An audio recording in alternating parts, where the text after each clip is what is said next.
Hola, ¿cómo están? Soy Alicia Contreras y les doy la bienvenida a esta nueva edición de Entrevista CNN. Y esta vez es una edición muy especial porque nuestro invitado viene de España, Pablo Bustinduy, ministro de Derechos Sociales y Consumo de España. Muchas gracias por venir desde tan lejos a nuestros estudios. Un placer, muchas gracias por invitarme. Pablo, ministro de Derechos Sociales y Consumo. ¿Qué se refiere a este cargo? ¿Cómo podemos hacer un símil con el cargo acá en Chile? Bueno, es el ministerio que se encarga de trabajar en la expansión y la consolidación de los derechos sociales como base del estado del bienestar y también de los derechos de los consumidores. Partimos de una hipótesis que es que la democracia en España tiene que llegar para consolidarse también a las relaciones económicas. Y las relaciones de consumo son relaciones donde muchas veces están marcadas por una asimetría, por una desigualdad muy fuerte entre el ciudadano y grandes empresas, por ejemplo, ¿no? Pues hemos querido darle una consideración amplia a los derechos sociales que se extienda también a las relaciones comerciales y económicas que mantenemos en el día a día. Bueno, en nuestro caso el servicio del consumidor depende del Ministerio de Economía y de Hacienda. Acá fue un cambio que hicieron en España recientemente. Usted es el primer ministro de Derechos Sociales y Consumo. ¿Cómo ha funcionado este cargo? ¿Cuál sería su valoración respecto de esto? Bueno, creo que está funcionando bien por una razón. Tradicionalmente, los derechos sociales se han considerado casi como una materia de compensación. Era una labor de redistribución o una tarea para mitigar algunos de los efectos que genera la desigualdad social que se produce en el ámbito económico. Lo que estamos intentando es un enfoque más ambicioso que nos haga intervenir antes para garantizar la igualdad de oportunidades entre ciudadanos y ciudadanas y, por tanto, permitir algo tan sencillo como la libertad de los proyectos individuales de cada quien, ¿no? Pero eso requiere que haya unas condiciones sociales de una mínima igualdad social. Y eso afecta, como digo, a todos los ámbitos de la vida, al ámbito familiar, al ámbito académico, al ámbito profesional y al ámbito económico también. Y, por tanto, es una visión ambiciosa. Bueno, pues tenemos muchos objetivos grandes y estamos peleando para mejorarlos, claro. Y, ministro, hay una razón por la que está en Chile. Se firmó entonces este acuerdo con Chile. ¿De qué se trata esto? Bueno, en el marco de la cooperación entre España y Chile, que tienen una excelente relación bilateral, pues hemos estado trabajando en herramientas de colaboración también en el ámbito de la política social. Y hace unos meses pudimos firmar un memorando de colaboración específicamente centrado en las políticas sociales y las políticas de cuidados, en la provisión de cuidados. Y esto es algo muy importante en el que en Chile se ha hecho en estos últimos años un esfuerzo enorme para sentar las bases de un sistema de apoyos y cuidados a nivel nacional. Y queríamos conocer de primera mano esta experiencia, aprender de lo que se está haciendo acá, porque en España estamos intentando hacer algo parecido. Si el Estado social, el Estado del bienestar en el siglo XX se construyó en torno al trabajo, pues a la necesidad de conseguir el derecho a las vacaciones, a la jubilación, a las prestaciones por enfermedad o invalidez, etcétera, y a la construcción de los sistemas públicos de educación y de salud, en el siglo XXI tenemos que construir un sistema público de cuidados que consagre y garantice el derecho al cuidado, porque nuestras sociedades no podrían sobrevivir un solo día si todo el trabajo invisible, no retribuido, informal que realizan sobre todo las mujeres de cuidar a niños y niñas, cuidar a personas mayores, cuidar a personas con discapacidad, cuidar a todo aquel que lo necesita, y todos vamos a necesitar cuidados en algún momento de la vida. Bueno, pues la sociedad no podría existir sin este trabajo. Tenemos que formalizarlo, reconocerlo, visibilizarlo y convertirlo en un derecho, porque la diferencia entre una democracia y un sistema que no lo es que la ciudadanía tiene derechos y esos derechos han de garantizarse. Bueno, Chile es un referente por el trabajo que han realizado en estos años y queremos aprender de esta experiencia y compartir la nuestra. Bueno, es bien interesante eso que nos dice el ministro, porque claro, usualmente estamos acostumbrados a que Chile va a aprender a otros países. No es tan común que un país exterior venga y aprenda de la experiencia chilena. ¿Y qué puntos les gustaría replicar específicamente? Pues mire, esta misma tarde he podido visitar un centro comunitario de cuidados en una comuna aquí en la región metropolitana, y es extraordinaria la experiencia porque consiste no solo en reconocer el trabajo que hacen las cuidadoras, sobre todo mujeres en casa, sino que les presta un espacio donde pueden obtener apoyos, formación para desarrollar determinados proyectos económicos o profesionales y también un espacio de socialización comunitaria para poner en común la vida, ¿no? Porque es verdad que la tarea del cuidado se ha relegado normalmente al ámbito de lo doméstico, a aquello que no se ve, que está entre cuatro paredes en una casa, ¿no? Por eso es invisible. Y visibilizarlo, hacerlo público, compartirlo, hacerlo comunitario, es la base sobre la que podremos construir, como digo, sistemas públicos de bienestar y de protección social, pues que hagan que vivamos todos y todas un poquito mejor. Y creo que es encomiable el trabajo que se está haciendo. Y en estos últimos años, no solo en el ámbito de los derechos sociales, pero Chile se ha convertido en un referente para mucha gente, en un mundo que es cada vez más desigual, más injusto, más violento, más incierto, donde prima muchas veces el conflicto sobre la cooperación, donde el multilateralismo está en crisis. España ha encontrado en Chile siempre un aliado, un referente y un socio constructivo para poder buscar soluciones a los problemas comunes que tenemos. Creo que eso es algo digno de poner en valor y con mi visita es lo que quería reconocer y agradecer. ¿Han sido buenas las relaciones entonces con el gobierno de Gabriel Boric? Sí, por supuesto, por supuesto. Y además, mire, el pueblo español tiene una deuda de gratitud histórica también con Chile. En un mes de septiembre de 1939 llegó un barco, el Winnipeg, con 2.000 exiliados republicanos y republicanas españolas que fueron acogidas en este país, en Valparaíso llegaron, con los brazos abiertos. Y eso es algo que no se nos va a olvidar nunca y que yo particularmente quiero agradecer al pueblo de Chile. He estado en el Museo de Memoria y Derechos Humanos esta mañana también, y es muy importante porque la memoria no habla del pasado, habla del presente, habla de cómo enfrentar las relaciones entre pueblos también en el presente. Y por tanto creo que es importante poner estas cosas en valor y reconocer el trabajo formidable que se ha hecho en muchos ámbitos en estos últimos años. Ministro, quiero que hablemos también de su trabajo en el gobierno español. Asumió en noviembre de 2023. ¿Cómo analiza el momento político de España respecto del gobierno, que sabemos que ha pasado por un periodo difícil? El presidente Pedro Sánchez también está pasando por un proceso complicado. ¿Cómo define entonces este momento del gobierno? Pues mire, si uno analiza los datos de los grandes organismos internacionales, el FMI, la OCDE, el Banco Central Europeo, etcétera, los datos económicos de España sobresalen. España está creciendo mucho más que las economías desarrolladas de su entorno y desde luego en la Unión Europea. Y lo está haciendo siguiendo un paradigma radicalmente diferente al de los otros países.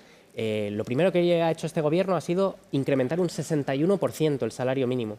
Ha hecho una reforma laboral para dotar de más estabilidad y más derechos a los trabajadores. Se ha reducido la brecha salarial entre hombres y mujeres a la mitad. Se han creado prestaciones sociales para garantizar un mínimo de ingresos al conjunto de la población. Se han duplicado las becas para estudiantes de primaria, de secundaria y universitarias. Se ha recuperado la universalidad del sistema de salud. Se ha hecho un importante esfuerzo en política social que, lejos de ser contraproducente para el desempeño económico, lo que ha hecho es que España crezca hoy 4 veces más que la media europea. ¿Gracias a qué? A que las familias tienen más dinero, los trabajadores tienen mejores salarios, el consumo ha mejorado, hay una mejor distribución de la renta y la riqueza, la desigualdad se ha reducido y el desempeño macroeconómico es muy positivo. Por tanto, creo que más allá de las dificultades que las hay en el mundo entero, en todas las democracias además se están viviendo momentos de gran polarización y de inestabilidad, en cierto modo, ¿no? Pero creo que España es un ejemplo de que políticas públicas que anteponen la redistribución de la riqueza y un principio de justicia social no solo son, en mi entender, moralmente más justas, sino que además económicamente son más eficaces. Ahora, ministro, no podemos dejar de preguntarle respecto de las acusaciones que está enfrentando el presidente Pedro Sánchez de corrupción, también su esposa involucrada. ¿Esto ha afectado al gobierno español? Mire, se ha generado un clima en España desde las últimas elecciones de gran inestabilidad, Y eso ha sido porque por primera vez en la historia democrática reciente española tenemos no solo un gobierno de coalición, cosa que es una novedad, el hecho de que el gobierno está formado por 2 partidos, normalmente eran monocolor, sino que es un gobierno que no tiene una mayoría parlamentaria estable, con lo cual el Congreso de los Diputados tiene ahora un papel central y cada votación requiere de una negociación. Esto es algo a lo que no estábamos acostumbrados en España. Dentro de ese escenario ha habido también un intento sistemático por parte de la derecha española de intentar desconocer la legitimidad de este gobierno. Y eso ha recurrido a toda una serie de herramientas de intoxicación política y de radicalización del debate que han sido muy contraproducentes para la atmósfera política del país, yo creo. En este contexto se han producido revelaciones sobre supuestos escándalos de corrupción en legislaturas anteriores, no en la actual, en legislaturas anteriores, y nosotros, como el socio minoritario de la coalición de gobierno, hemos exigido que hubiera transparencia absoluta, rendición de cuentas y, por supuesto, que actúe e intervenga la justicia. Ninguna sospecha de corrupción es tolerable. Pero una cosa es que haya el debido tratamiento de estas informaciones y, por tanto, que se investigue a fondo y que se depuren todas las responsabilidades, y otra cosa es la instrumentalización política que se ha hecho para intentar derribar un gobierno que hoy por hoy es ya uno de los más estables en la Unión Europea, por su permanencia en el tiempo y por su desempeño, tanto económico como social. Por tanto, creo que es compatible las dos cosas, la exigencia de una transparencia máxima y también defenderse frente a una operación que lo hemos visto en muchos países, tanto en las redes sociales como en medios de comunicación, como utilizando el lawfare, por ejemplo, para generar situaciones políticas de inviabilidad o inestabilidad que afectan y que han afectado a muchos ejecutivos de izquierdas, a muchos gobiernos de izquierdas. Hay muchos ejemplos de esto en la historia política reciente. Entonces tenemos que combinar las dos cosas, transparencia absoluta, por supuesto, y rendición de cuentas, y tolerancia cero con la corrupción, y al mismo tiempo defendernos también frente a operaciones que están políticamente intencionadas y que lo que buscan es derribar un gobierno que, como digo, está siendo muy exitoso, tanto en los datos económicos como en la mejora de las condiciones de vida de las mayorías trabajadoras en el país. Y Pablo, considerando que usted es un experto en relaciones internacionales, ¿cuál diría que son las principales amenazas para la democracia hoy en día? Bueno, las democracias europeas, hablo desde esta posición porque es la que conozco mejor, sé que es distinto en los países del sur global, pero tal como las conocimos en la posguerra, se reposaban sobre dos cosas. Una es el constitucionalismo social, la construcción de los estados del bienestar, y ahí tenía mucho que ver el papel de la Unión Soviética, que era como la amenaza que estaba a las puertas de Europa, pero se construyeron estados de redistribución de la riqueza que garantizaban educación pública, sanidad pública, pensiones, etc. Y por otro lado, el sistema multilateral de derecho internacional, que con todas sus contradicciones y limitaciones, pero garantizaba al menos un marco de referencia para la solución pacífica de los conflictos. Esos dos pilares están en crisis hoy en día, y están en crisis, están siendo sistemáticamente atacados para desmantelarlos, tanto los estados del bienestar como el orden multilateral. Y son los dos pilares sobre los que se han construido los sistemas democráticos que, con todas sus limitaciones también, en Europa han garantizado el periodo más largo de paz de su historia y unos niveles de desarrollo y de bienestar social que no se habían conocido nunca antes, nunca antes. Y por tanto es importante que defendamos esos dos pilares y que lo defendamos con todos los socios que quieren hacerlo también, ¿no? Y esto implica asumir que es un momento muy delicado, muy difícil, que hay poderosísimos intereses que buscan la desestabilización de nuestros sistemas sociales y que la mejor manera de defenderlos es avanzar, es profundizarlos. Es hacer, modestamente, como creo que está haciendo España, demostrar que funcionan, que podemos tener economías que funcionen muy bien, que se desarrollen, que crezcan y al mismo tiempo que la redistribución haga que pues, quienes menos tienen pues, vivan un poquito mejor y que por tanto haya un horizonte de estabilidad y de futuro que pueda proveer de certidumbre a las mayorías trabajadoras. ¿Y esto se ve amenazado por el avance de la ultraderecha en Europa? Claro, claro. No solo en Europa, es un avance global y vivimos un momento reaccionario en el que se ha conseguido una cosa singular, que es que amplias mayorías sociales, grupos muy significativos de nuestras sociedades, asuman como propios los intereses de una élite económica, política, que está arremetiendo contra los sistemas de garantías y de derechos sociales. Esto es así y han conseguido que haya esa equiparación. En un mundo que, como digo, es muy incierto, en el que se multiplican las crisis y las amenazas, la ultraderecha ofrece una respuesta que se basa en una lógica de dominación, de culpabilización de minorías y grupos sociales. La culpa de la incertidumbre, la culpa de que te vaya mal o la culpa de que tengas miedo siempre es de los migrantes, es de las mujeres, es de las personas LGTBI, es de quienes son diferentes, de quienes tienen otra religión, siempre es de otro grupo, ¿no? Y consiguen convencerte de que a ti te va a ir mejor si a ellos les va peor. es una lógica de la dominación que hace que te convenzas de que tú vas a estar en el grupo de los dominantes, no de los dominados. Y esa lógica reemplaza una lógica que planteaba, bueno, pues que una democracia es un sistema que con todas sus imperfecciones, pero garantiza una red mínima de igualdad, de derechos iguales para todos. Y que seas quien seas, hayas nacido donde hayas nacido, te vaya como te vaya en la vida, va a haber una red de protección mínima que va a garantizar que la sociedad no te va a dejar atrás, no te va a dejar solo o sola, no te va a dejar tirado. Estas dos lógicas están en conflicto hoy en día. Y creo que, bueno, más allá de denunciar o de escandalizarse, lo que hay que hacer es demostrar que el ideal democrático no solo sigue vigente, sino que es mejor, que es capaz de responder mejor a las respuestas y a las necesidades de nuestras poblaciones. Y en ese sentido, ¿está fallando el progresismo en perder esa batalla, en no lograr que esta lógica se sobreponga? Y vemos que está triunfando la lógica de la ultraderecha. ¿Hay ahí un mea culpa que tenga que hacer el progresismo? Yo creo que tenemos que ser más ambiciosos. Creo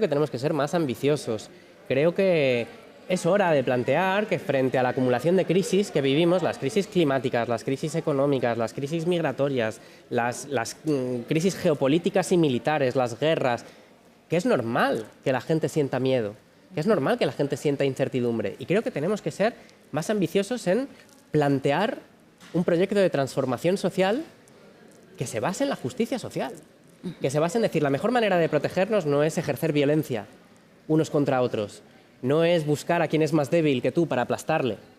La mejor manera que tenemos de protegernos es juntarnos, es distribuir mejor nuestros recursos, nuestras riquezas, nuestro tiempo, porque el tiempo también es un recurso preciado, y construir sociedades en las que nos protejamos mutuamente, en las que seamos capaces de construir un proyecto de comunidad que sea estable, que sea firme, que sea justo, que sea solidario.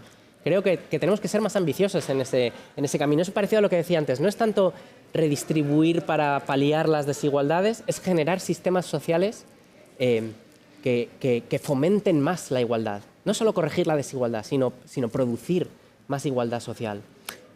Pablo, se nos acaba el tiempo, entonces quiero llevarlo a otro tema que me parece fundamental que tratemos, es respecto de la guerra en Gaza. España ha liderado la lucha por los palestinos. De hecho, el gobierno ya abiertamente habla de que hay un genocidio en Gaza.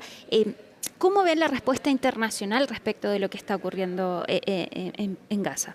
Pues mira, yo creo que es una de las mayores vergüenzas de nuestro tiempo y que es algo que va a perseguir a la humanidad entera para siempre, porque nunca se podrá argumentar que no sabíamos lo que estaba pasando, porque se ha radiado, porque se ha televisado, porque lo hemos visto día tras día, la destrucción sistemática de un pueblo indefenso, el asesinato premeditado de decenas de miles de niños, de niñas, de mujeres, de población civil indefensa, los ataques a escuelas, a hospitales, a ambulancias, tiendas de campaña de personas refugiadas ardiendo, la ayuda humanitaria pudriéndose en la frontera porque no la dejan pasar, una hambruna fabricada intencionadamente. Todo esto lo hemos visto, lo ha visto el mundo entero.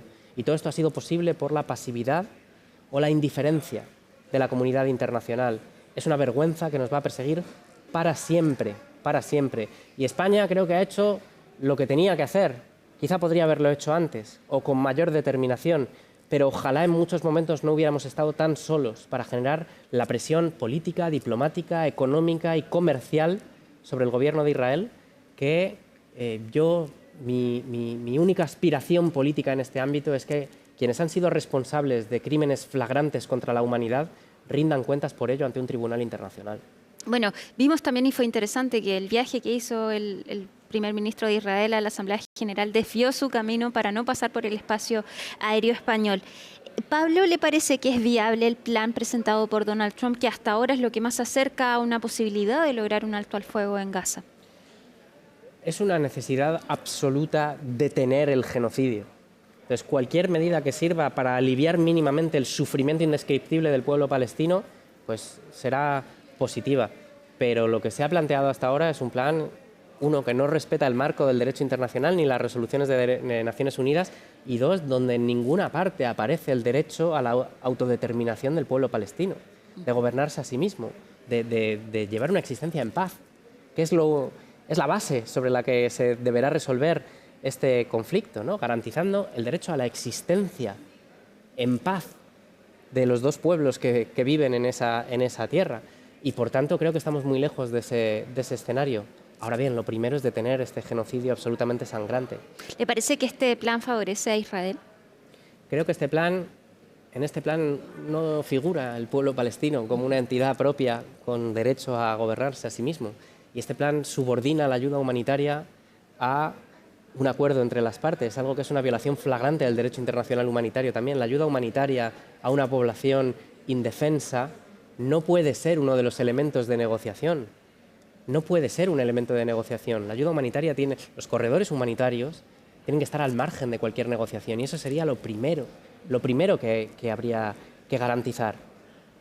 No es tolerable.